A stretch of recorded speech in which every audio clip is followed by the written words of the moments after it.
This is the Black Axe Mangal cookbook. Black Axe Mangal is a restaurant in London run by this dude, Lee Tiernan. Now, he was once head chef at St John Bread and Wine. If you know anything about kind of British restaurants and cooking and so on, you'll know St John. For me, Fergus Henderson, who owns the place, runs it. We're talking full-on fanboy rock star status with him. He's unbelievable. Pretty much, I reckon, saved British food about 25 years ago when things were all going a bit naff. It's because of him we've got stuff like Borough Market in London. So yeah, this dude was head chef at St John Bread and Wine, went off and opened his own restaurant, Black Axe Mangal. This book's great. Lots of kind of barbecue stuff, which is kind of cool, but also quite chefy. It's just one of those ones, it's just a lovely book. If you're into that kind of thing, which I very much am.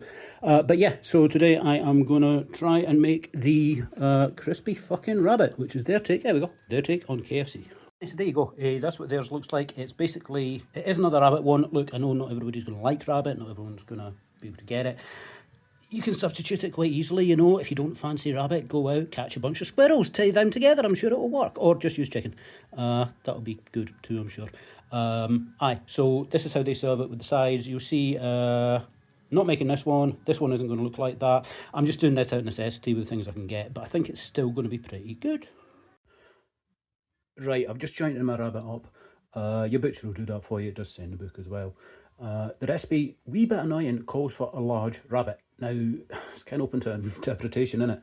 What I would say though, this, I had to order this online, didn't get to my normal guy, and this is only about 800 grams, and I reckon we're looking for kilo-ish, thereabouts. I'm just thinking that even, because we're adding 200 grams of liver and 400 grams of lardo as well, and I think with the ratios I'm going to want a wee bit more meat. So, yeah, 3 chicken drumsticks. This is going to take it to around 1.2. Then obviously we're going to lose the bones and so on.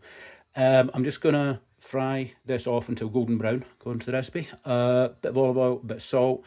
And then after that, we are going to be doing it. It's the whole thing is getting cooked on cocotte, so it's in a Dutch oven. Hang on. Yeah, cooking it in there. Frying this off, as I say, a wee bit of oil, and then we're going to add garlic, 8 plump garlic cloves, 125ml of wine, cover it with a sheet of baking paper, couple of layers of foil, and then shove it in the oven, 160. Now I'm using the Ninja, so I'm probably going to take that down to about 140, and that's just going to steam for anywhere between an hour and an hour and a half, until the rabbit falls off the bone. Right, just drop that down to medium heat, give it, I mean, it says 8 to 10 minutes, probably about right. I'll do it in 2 batches as well, because obviously you don't want to crowd the pan and sort of temperature too much, but medium heat, let it go. We're just looking for colour, really, nice and golden. Right, here we go, this first lot coming out. Maybe went a wee bit hot, but it doesn't matter, it's not burned, I don't call it. So I'm just going to transfer these out and then repeat with the chicken and the rest of the rabbit. Right, we're almost there. I'm just going to pop the rest of the rabbit back into the pot. The recipe calls for a large Dutch oven, bigger than this, I guess, so you could get everything done at once. So I'm going to pop the rest of that back in, but what it does say is 2 minutes before the end of frying, voice up, add in 8 plum garlic cloves. So I've just cut the roots off those, peeled them, give them a wee smash. There's actually 9 there because a couple of them are kind of small. But that's that. So we're going to fry that, and then I've got, I make my own chicken stock. It's dark chicken stock. You want 200 grams, 200 ml, whatever, of chicken stock there. And that's 100 grams of butter. And we've also got 125 of white wine. Make sure it's something drinkable. And I'm driving later, so I can't even have a slop. Yeah, so we're going to deglaze the pan, a couple of minutes, get all this in, and then we're going to start steaming. Not in the Scottish sense where I'd be drinking the wine. You had missed something. So once we've deglazed that and I've added in the stock and the butter, I'm adding the lardo. Yeah, similar way that bacon's cured. This is the pork fat, you can see there through it. You can make this yourself. I did think about doing it, but honestly, it takes months. Yeah, couldn't be bothered really. This is the most expensive part of the whole thing. These two, I had to get these up from London. These were about, I think it was about 24 quid. This is for a birthday meal, so, you know, whatever. But, yeah, that was including delivery. But yeah, great wee company, this. pretty quick turnaround. They were literally just the least expensive ones I could find online that seemed to be, you know, not a scam, basically. So yeah, I'm gonna take the skin off these, dice this down into about 10mm cube, and then pop that into. It's really awkward to film this. I was trying to show you what I'm dealing with when you're cutting through it. It's a really weird texture. I've had this thin, very thinly sliced before, but I've never used the thick stuff. It's weird. It's somewhere between fat and it's almost like cutting through something frozen when you get into the middle. And then you get this stuff that's obviously much closer to bacon, but it's absolutely lovely. Right, I'm going to finish this. I'm not going to be getting any stars for knife work this week. Right, I've just popped that back in the heat to bring it back up. You can see I've got decent colour. Garlic has started to colour as well, but thankfully it hasn't caught. If it catches, take it out. Don't leave it in there, it will go bitter. And that chicken, you can see the wee pink bit there, that's actually cooked through the bone, but that'll be alright. No big deal. So, wine in. And I'm gonna turn it up a wee bit. Just for a moment. And I'm just gonna deglaze this, try and get all that fond off the bottom of the pan.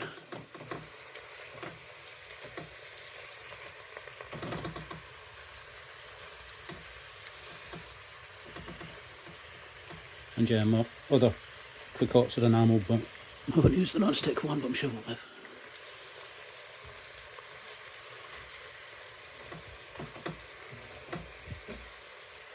Cool, okay, stock and bitter going in. Don't need a great deal of ceremony here.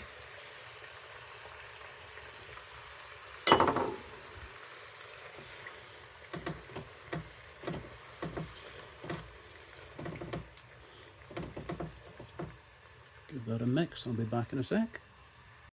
Right, turning that down now. Yeah, instructions just said to bring it to a bubble. I was just waiting for the stock to melt. Obviously, if you're using stock cubes, you're not going to have to do that. And lardo goes in. The instructions actually say to nestle it.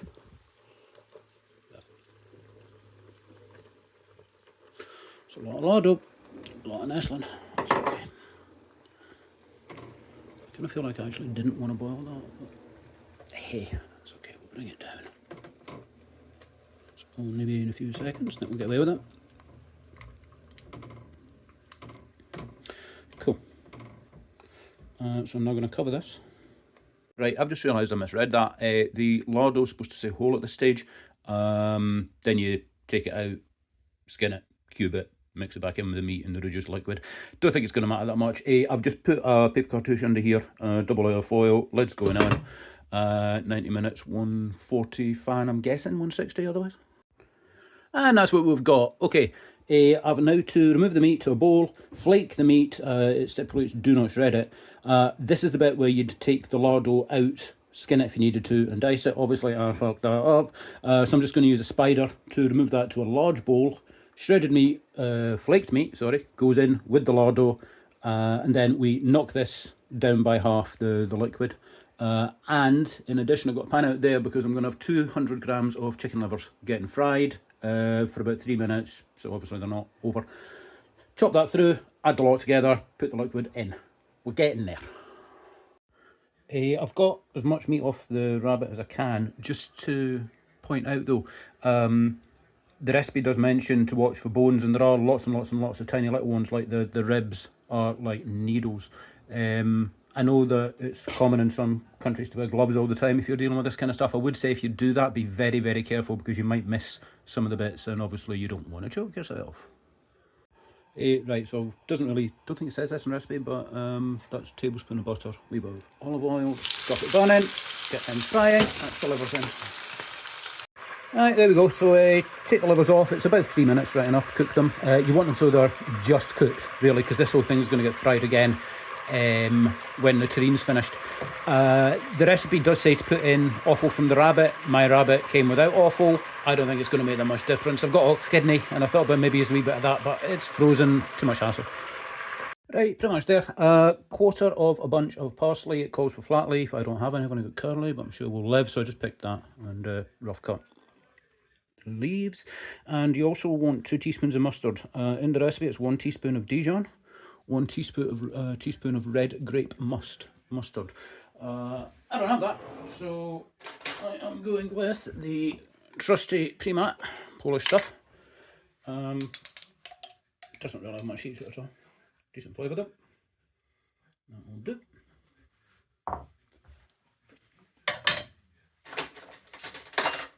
And the Muta Plummery, this is the one with the S black pepper in it. And I'm doing this off camera. You know, teaspoon of mustard, what do you want? And that's us. Right, just adding in the remainder of the cooking liquid and give it a wee scrape again to get the fond off the bottom. Give it a mix. Right, line a large loaf tin. They've said £3. This is going to be there or thereabouts. They say to use, recipe says to use parchment paper. I prefer using baking foil when I'm doing terrines. I just find it gets into the corners better. And that's it. We pop the mix in here. Et voila, cat food.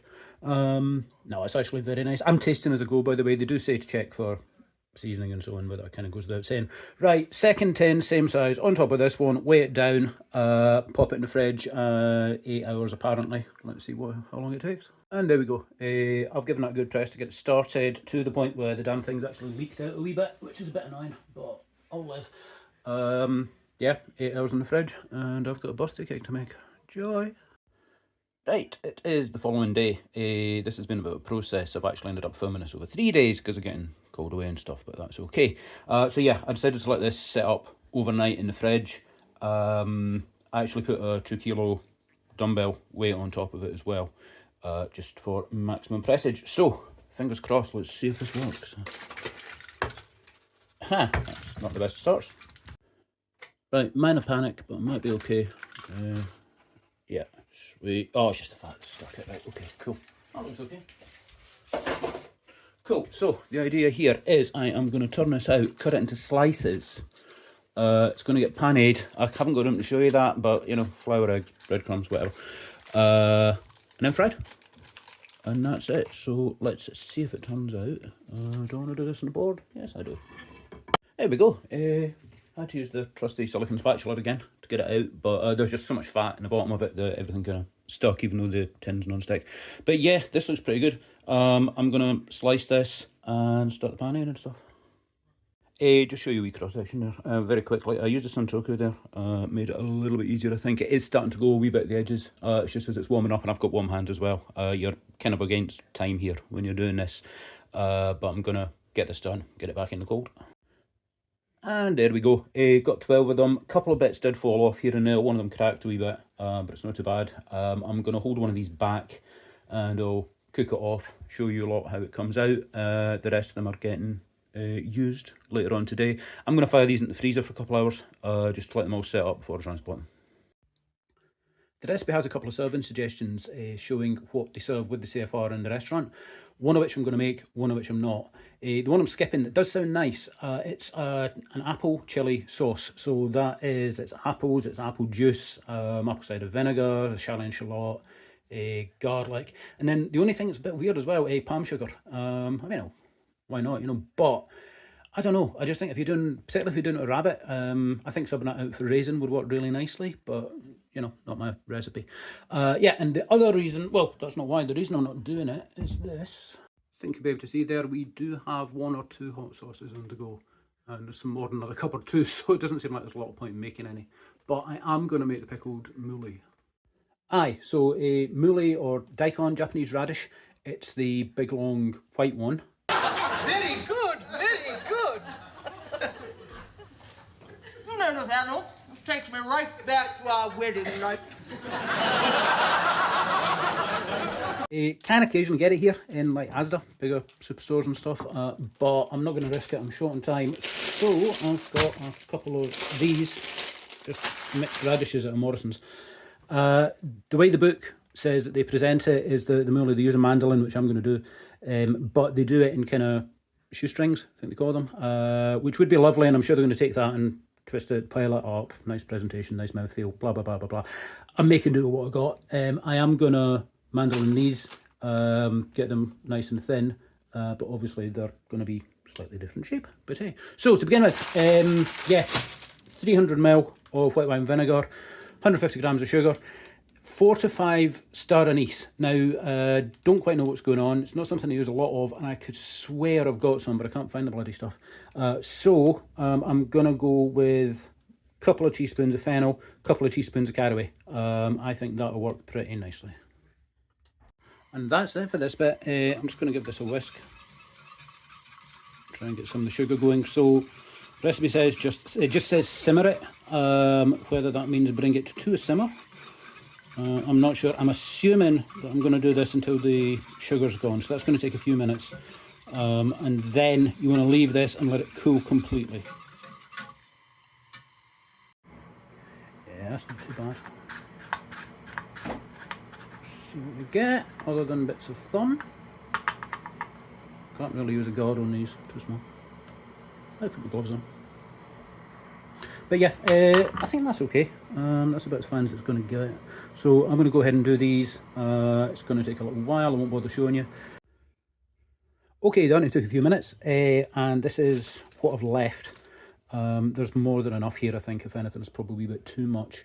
Didn't say again. It's funny, cookbook this sometimes it's like with the rabbit, where it just says a large rabbit. With this, it just says a moolie. You know, they come in various sizes. Anyway, now I'm going to pop this in a sieve.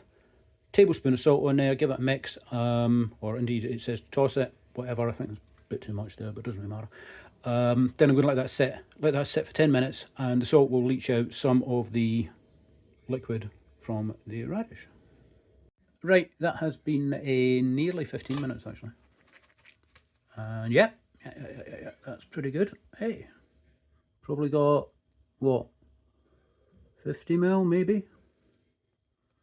Osmosis, pretty cool. Not just an Ozzy Osbourne album. Yeah, so that's it. I'm gonna, yeah, we're nearly cool here. There's my pickling liquid. I'm gonna strain that off, obviously. I don't want all the seeds in there. It is tasting good. The radishes are also tasting pretty good. They're salty, but it's gonna balance out. And that's it. These get decanted, covered in liquid, popped into a fridge. According to the recipe, this is good to go after about 4 hours, but it will keep for a few weeks. We're not going to be using this for a couple of days, but when I try the rabbit and stuff, I'll certainly give this a go. That's the thing actually, in the ingredients in this recipe there's a red chilli mentioned, but then, you know, it doesn't actually say what to do with it, so I've just left it out. I suppose you could add it in if you want a bit of spice. That'll do it. This smells gorgeous. Given how few ingredients there are in here, I'm quite glad that I went with the fennel and the caraway. It's quite light and quite fruity. That'll do it. Sweet. And that's us. Yeah, I've used all my mason jars. I've got stock and stuff in them, but I'm sure we'll live. We are more or less covered here. I think that'll be alright. And this is just an old pickle jar that I used a Camden tablet just to clean it out a bit. Cool, that will do. I'm going to try about that. That is going to be lovely. Oh man, cool. Okay, in the fridge, at least 4 hours, and apparently lasts for a few weeks. And there we go. I've already eaten this a couple of days ago, and it is really tasty. I've just cooked this one off to show you.